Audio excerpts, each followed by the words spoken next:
dibutuhkan Hmm. lapangan pekerjaan. Jadi Betul. pengangguran ini menjadi sesuatu yang menakutkan. Hmm. Cari kerjaan sulit, kalau nggak pakai duit susah, kalau nggak Nah. pakai orang dalam susah gitu ya, pendapatan. Jadi yang tadi harapan masyarakat itu semua tidak akan terrealisasi Tanpa tanpa adanya adanya. Komisi 3. Betul, Karena benar. Komisi 3 ini tugasnya bagaimana menggali pendapatan.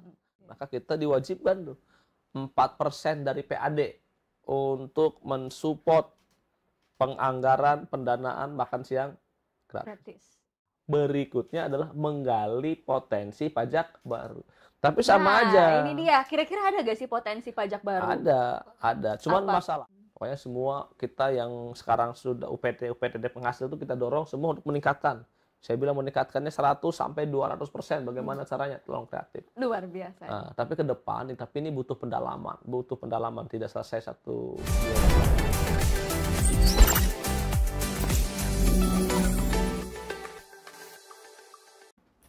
Halo Sobat Ekbis, jumpa lagi dengan saya Syifa Yasmin dalam program Ekbis Banten Podcast. Oke, hari ini kita sudah kedatangan bintang tamu langganan kita nih. Tapi kita membahas obrolan-obrolan yang berbeda yang pastinya lebih seru nih. Ini dia, kita panggilkan langsung Dewan Viral Pak Dede. Selamat datang Pak Dede. Iya, selamat datang. Selamat sehat selalu para sobat Ekbis dimanapun juga, walaupun lagi pergeseran musim dari musim kemarau ke musim hujan, pancaroba harus tetap sobat pada sehat. Sehat selalu. Keluarga sehat ya Bang ya? Alhamdulillah sehat Nggak ada semua. yang sakit kan gara-gara pancaroba nih ya? Nggak ada, alhamdulillah sehat selalu. Kesibukan akhir-akhir ini setelah 2 bulan ya? 2 bulan dilantik jadi dewan. Kesibukannya ngapain aja nih Bang? Saya kesibukannya mantengin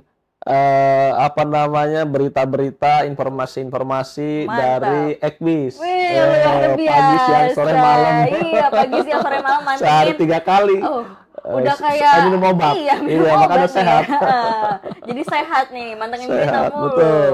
Tapi kemarin habis reses ya? Betul, habis reses. Gimana aspirasi dari masyarakat di Dapil Pak Dewan? Ya.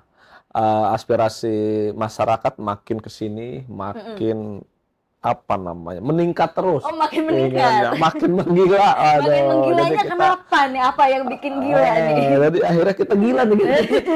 Terlalu banyak ya? Terlalu banyak yang diminta. Permintaan yang kemarin-kemarin masih sebagian terrealisasi, sebagian belum. Ini permintaannya. Jadi yang kemarin masih ada PR, udah datang PR baru nih. Datang PR baru lagi. Ini kalau ibarat orang ngasih tugas yang kemarin belum terselesaikan dikasih tugas. Udah dikasih tugas baru. Harusnya kalau kemarin itu ada tugas tidak terselesaikan, tugas yang sekarang dikurangin. Nah. Ini masih malah ditambah lagi. Keinginan, banyak banget kita tampung, tapi nggak apa-apa, itu kan ekspektasi masyarakat. Masyarakat itu menganggap lagu Iwan Fals tuh manusia setengah dewa. Nah, jadi kita itu dianggap manusia setengah dewa. Jadi sekalian kalau mintanya jangan sedikit-sedikit, karena minta bukan ke manusia, ke setengah dewa. Jadi langsung ini. Jadi banyak permintaan dari masyarakat banyak ya. Sekali, paling banyak tentang apa nih? Kebanyakan itu kondisi hari ini kegiatan-kegiatan pemberdayaan masyarakat, karena pengangguran dirasakan menjadi sesuatu yang sangat dibutuhkan lapangan pekerjaan. Jadi pengangguran ini menjadi sesuatu yang menakutkan. Cari kerjaan sulit, kalau nggak pakai duit susah, kalau nggak pakai orang dalam susah gitu ya. Selain itu memang banyak juga terkait dengan infrastruktur ya, terkait dengan pemberdayaan perempuan. Walaupun misalnya suaminya kerja, tapi istrinya juga pengen diberdayakan supaya bisa usaha, UMKM gitu. Nah, terkait dengan pelayanan kesehatan, walaupun sudah kita dorong, tapi tetap aja masyarakat pengennya bim salabim. Orang sakit itu pengen senyum. Pasien sehari datang 25, dia udah senyum 25 kali. Pas yang ke-26 kan udah sembrut kan. Kan masyarakat nggak mau tahu tuh kayak gitu. Betul. Pokoknya setiap ada masyarakat yang datang berobat harus tersenyum lebar gitu. Nah, termasuk misalnya pendidikan. Ingin pendidikan tuh semuanya gratis, tis gitu kan. Padahal banyak beberapa kegiatan-kegiatan yang tidak tercover oleh APBD, tentu juga membutuhkan partisipasi dari orang tua wali murid ya.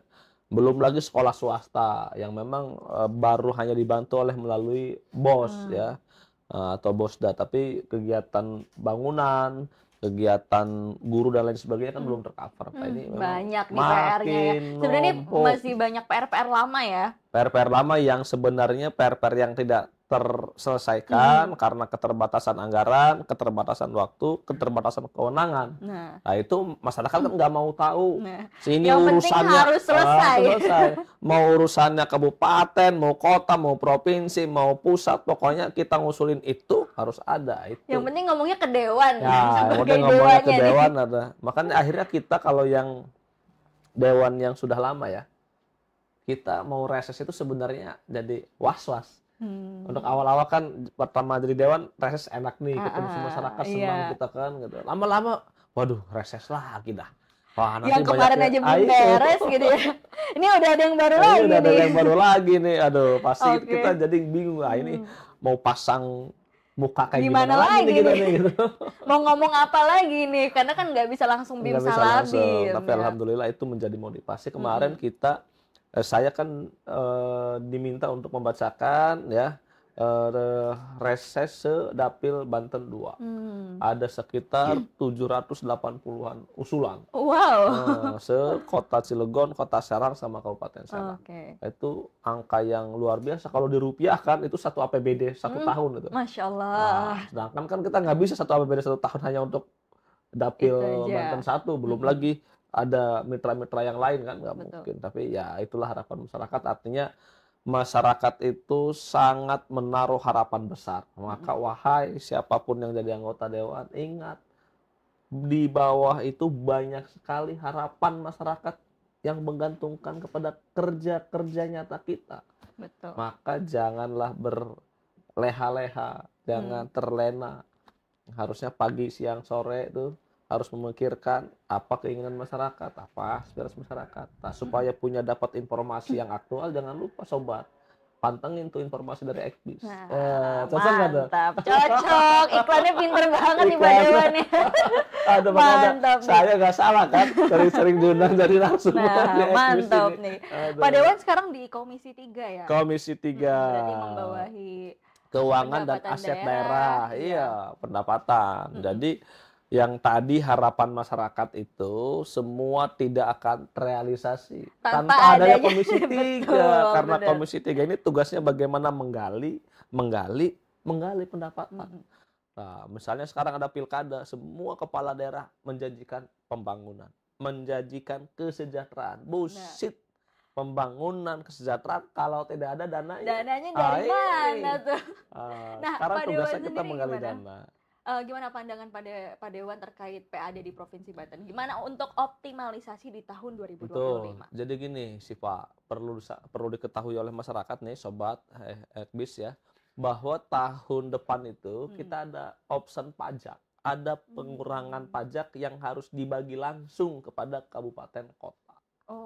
Nah, ini ada pajak kendaraan, ya, ada biaya balik nama itu yang akan dibagi ke pemerintah kabupaten. Kota. Kita kehilangan besar sekali. Ya, ke kabupaten kota itu hampir 1 triliunan anggaran yang harus kita share ke kabupaten kota. Karena emang paling banyak juga kan kendaraan ya. Kendaraan, karena pajak kendaraan itu pajak yang number 1 di kita. Ketika pajak yang nomor 1 penyumbang terbesar ini harus dibagi, maka pendapatan kita akan lebih banyak terpengaruhi. Nah, maka untuk itu tahun depan ini kurang banyak. Ditambah lagi ada program dari Pak Presiden kita untuk makan siang gratis. Dan ini adalah sudah menjadi keputusan dan menjadi harapan masyarakat ingin mendapatkan makan siang sesuai dengan yang dijanjikan oleh Pak Presiden. Maka kita diwajibkan tuh 4% dari PAD untuk mensupport penganggaran pendanaan makan siang gratis. Tapi gimana nih kalau misalnya PAD-nya udah dipotong gitu? Betul. Gimana cara nge-backupnya loh? Apakah sudah ada strateginya untuk nge-backup semua itu? PAD dipotong karena dibagi ke kabupaten kota, ditambah lagi ke makan siang gratis, kita makin banyak tuh pengeluarannya atau defisit pendapatan anggaran. tadi pendapatan berkurang. Maka kuncinya adalah menaikkan pajak. Menaikkan pajak masyarakatnya yang menjerit. Itu dia. Nah, akhirnya kalau menaikkan pajak nggak bisa, maka opsi selanjutnya penghematan. Maka sekarang Pak Presiden melalui Menteri Dalam Negeri, Menteri Keuangan bahkan harus merefocusing, mengurangi 50% kegiatan perjalanan dinas yang sudah nyebar beberapa waktu yang lalu kan, kita baca juga tuh. Nah ini salah satunya kita menggali, kalau menggali kan berbenturan dengan masyarakat. Artinya masyarakat yang menengah ke bawah berat untuk dinaikkan pajaknya, maka mungkin pajak-pajak yang kira-kira buat menengah ke atas. Maka menaikkan pajak, mengurangi pengeluaran. Biaya tadi ya. Nah, bahkan untuk kita itu kita lakukan, bagaimana coba mengefisiensikan lagi program-program yang tidak produktif, kita akan lebih cenderung untuk kegiatan-kegiatan yang produktif. Kedua mungkin kalau masih ada peluang-peluang buat menaikkan pajak, kita naikkan. Nah, berikutnya adalah menggali potensi pajak baru. Tapi sama aja. Ini dia. Kira-kira ada gak sih potensi pajak baru? Ada. Cuman masalahnya ketika kita menggali potensi pajak baru, tetap ujung-ujungnya kan nambah pajak. Iya ini kan sih, buat masyarakat kan semua dipajakin misalnya. Apa-apa dikit-dikit dipajakin. Lama-lama napas dipajakin. Lama-lama napas dipajakin. Maka memang dilema. Semakin banyak program pemerintah, semakin besar kebutuhan dana. Kalau dananya semakin besar, maka pendapatan juga harus ditingkatkan. Nah ini sekarang sudah mulai menjerit juga nih. Perjalanan dinas dipangkas 50%. Siapa yang menjerit? PHRI. Betul. PHRI ini, wah ini kalau kayak gini PHRI, kemarin saya baca di berita hampir 8 triliun mengalami kerugian karena ada pengurangan belanja dinas dinas karena dinas kan berkaitannya dengan penginapan, dengan tempat, restoran, ruang meeting, yang berkaitan dengan perjalanan dan meeting ya. Itu akhirnya bakal berkurang. Mereka langsung, ini bisa langsung mengurangi pendapatan hotel 8 triliun se-nasional ya. Dan memang dilema, saya kira ini butuh kerja-kerja cerdas, butuh kerja-kerja yang saya lihat bijak juga supaya tidak juga merugikan sebelah pihak ya. Saja. Semuanya tetap harus tumbuh, harus berkembang, tetap harus kita jaga. Apakah ada potensi-potensi lain yang bisa digali gitu untuk meningkatkan PAD? Banyak. Kemarin kita kan dalam kewenangannya punya 7 pajak dan retribusi. Nah, ada pajak baru, namanya pajak alat berat. Insya Allah pajak alat berat ini tahun depan baru mau kita terapkan. Nah, karena baru 1 tahun awal, ini memang masih sedikit targetnya, tapi langsung saya bilang langsung kita gas. Karena Banten itu banyak wilayah industrinya. Potensi untuk pajak alat berat berarti besar ya? Besar. Saya bilang ini harusnya kita bisa mungkin bisa 2-5% dari total kendaraan yang ada harus tercover. Maka saya kemarin langsung sinkronisasi data, kita minta coba ke Disnaker pengawasan. Seluruh alat-alat yang diawasi, yang disertifikasi harus sudah bayar pajak. Nah itu ya. Kita juga ada opsi pajak MBLB ya. MBLB. Mineral batuan, bukan batuan dan logam. Tambang ya. Itu opsi tapi nggak banyak. Tapi ke depan saya coba menggali kepada OPD penghasil. Jadi kita punya 12 OPD penghasil, seperti RSUD misalnya. RSUD itu punya namanya Labkesta, Laboratorium Kesehatan Daerah. Itu ngapa ini? Kenapa bisa menghasilkan? Dia salah satunya punya lab yang menguji alat-alat kesehatan yang ada di Provinsi Banten, termasuk swasta. Kemarin saya lihat penghasilannya cuma berapa, kecil 1 miliar. Ini harusnya bisa ditingkatkan, bisa dioptimalkan ya. Iya Pak, ini bisa ditingkatkan, tapi kita belum punya cangkolan hukumnya, peraturan daerahnya. Sudah kita daftarkan, mudah-mudahan bisa langsung kita bahas di awal tahun, supaya bisa pertengahan tahun sudah bisa langsung jalan tuh. Supaya dari 1 miliar bisa 10 miliar misalnya. Amin ya Allah. Terus pendapatan yang lain coba kita gali juga. OPD apa lagi nih kira-kira yang berpotensi? Kemarin selain Labkesda, kita juga melihat ada seperti pusat pelatihan pemerintah Provinsi Banten yang ada di Pandeglang. Nah, itu kita lihat okupansinya sangat rendah, termasuk badan penghubung yang ada di Jakarta. Itu juga okupansinya rendah sekali. Nah, ini kita coba bagaimana kemarin kita kalau memang ada kamar, kenapa nggak kerjasamakan sama Oyo atau sama ya nggak apa-apa daripada nggak dipakai kan gitu. Kecuali misalnya pemerintah sudah booking bahwa tanggal sekian ada kegiatan. Sekarang pemerintah jarang dipakai, tidak menghasilkan, biaya maintenance-nya tinggi. Nah, itu malah jadi buang-buang duit kalau kayak gitu ya. Dipakai enggak, maintenance jalan terus. Nah, makanya beberapa tempat yang kita harus sewakan, kita sewa. Kita bisa sewakan nggak apa-apa, kerjasama dengan online, dengan Traveloka ya. Atau dengan bookticket.com atau apalah banyak sekali pokoknya kan. Aplikasi perjalanan aplikasi itu. Kayak gitu. Termasuk kita juga punya Tahura.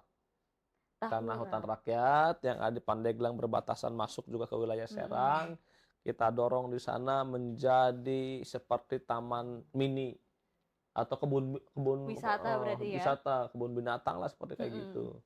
Supaya nanti menghasilkan pendapatan juga. Pokoknya semua kita yang sekarang sudah UPTD penghasil itu kita dorong semua untuk meningkatkan. Saya bilang meningkatkannya 100 sampai 200%. Bagaimana caranya? Tolong kreatif. Luar biasa. Nah, tapi ke depan, tapi ini butuh pendalaman. Tidak selesai 1-2 bulan, 1-2 tahun.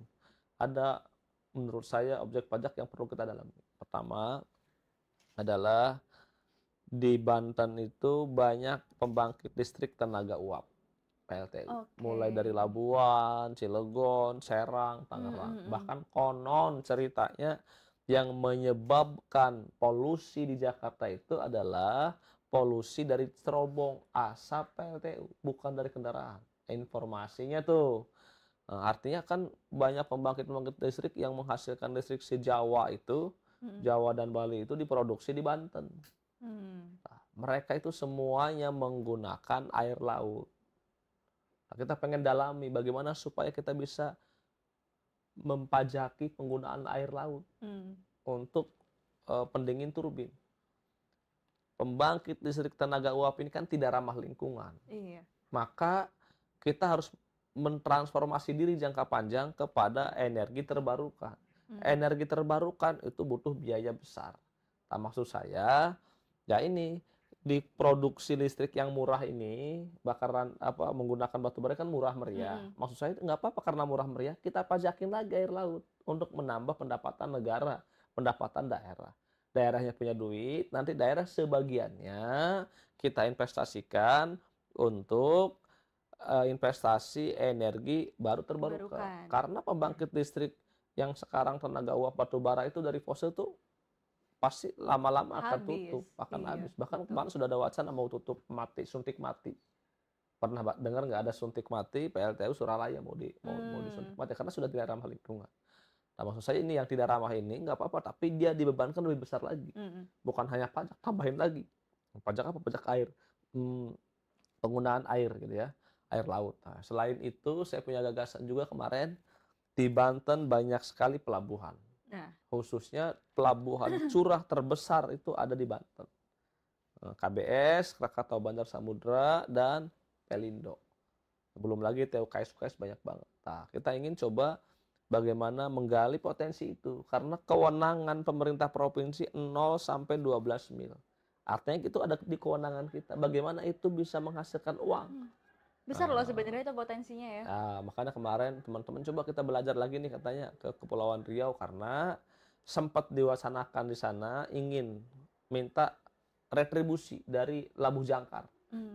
Jadi ketika nanti ada kapal yang berlabuh, kita kenakan retribusi. Ini potensinya bisa triliunan. Lumayan ya, karena kan masih banyak kapal yang butuh pendalaman, tapi ini butuh pendalaman, sinkronisasi aturan, komunikasi dengan pemerintah pusat, mungkin butuh fasilitas juga.